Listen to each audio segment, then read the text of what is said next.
Do you remember those really delicate chocolate-filled sandwich cookies that they used to sell at the Bodega? Well, I do, and I want to teach you how to make Bodega-styled sandwich cookies, or also known as Langue.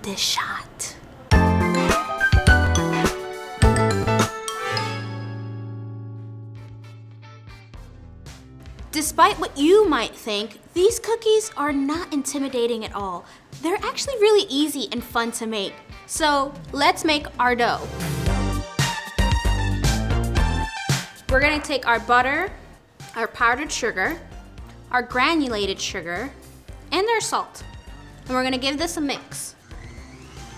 Now that our butter is nice and creamed, we're going to add our vanilla, which I'm using vanilla bean paste today. And we're gonna give this a quick mix.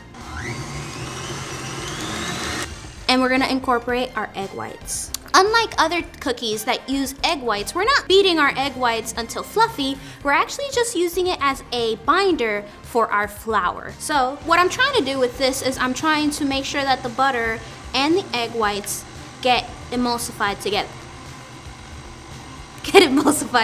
I don't know. This is like emulsified together. Alrighty, so now I have my all-purpose flour, and then we're gonna give this a quick little mix. So as you can see, our dough has come together. There's not a lot of gluten strands. It's kind of falling on its own. It's not really like strong. And what we're gonna put these guys in a piping bag, and then we're gonna bake them off. Today we're doing two sizes of cookies, a mini and a regular. So I'm gonna split my dough in half. And just like when I use a piping bag for icing, I'm using a glass jar to make sure that I have all of my hands available for this langue shot. So now I'm gonna go fill this guy. So for me, when I make these cookies, I just get filled with nostalgia. When I was 12 and I would go after school to the Bodega and I would just go ham on these cookies. So good, so tasty, so light, so fluffy. It's just amazing. Let's pipe our mini cookies. So we're looking for 1.5 inch long cookies. I'm giving them a little space because they are gonna spread a little bit when we bake them. And what we're gonna do later is match them up so that each one has a little pair. Now, we're gonna pipe our regular sized cookies. Here we're looking for 2 inches.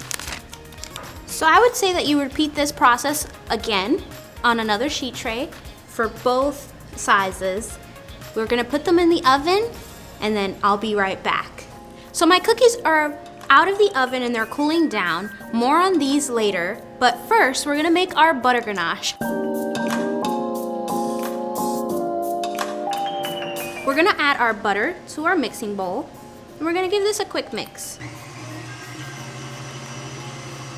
Now, so that it doesn't get super messy, I'm gonna take my whisk off briefly and I'm gonna grab my milk chocolate and add it to my bowl. And you can already kind of see that it's turning into like this super luscious ganache.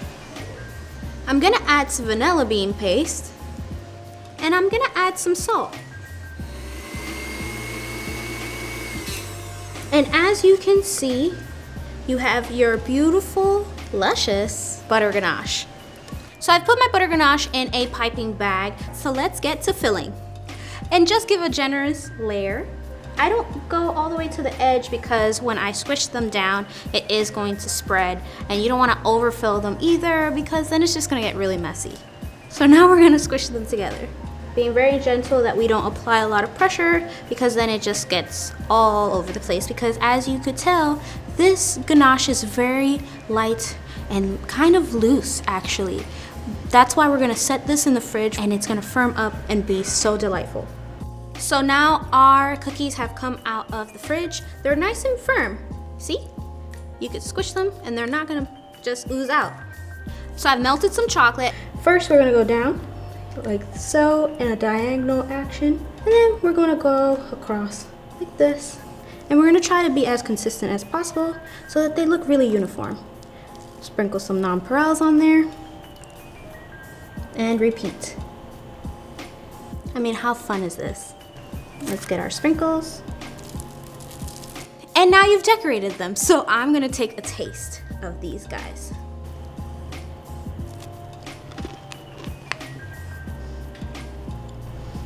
Can you do like voiceover, like subtitles? Yeah, like credit for all. Paola was moved to silence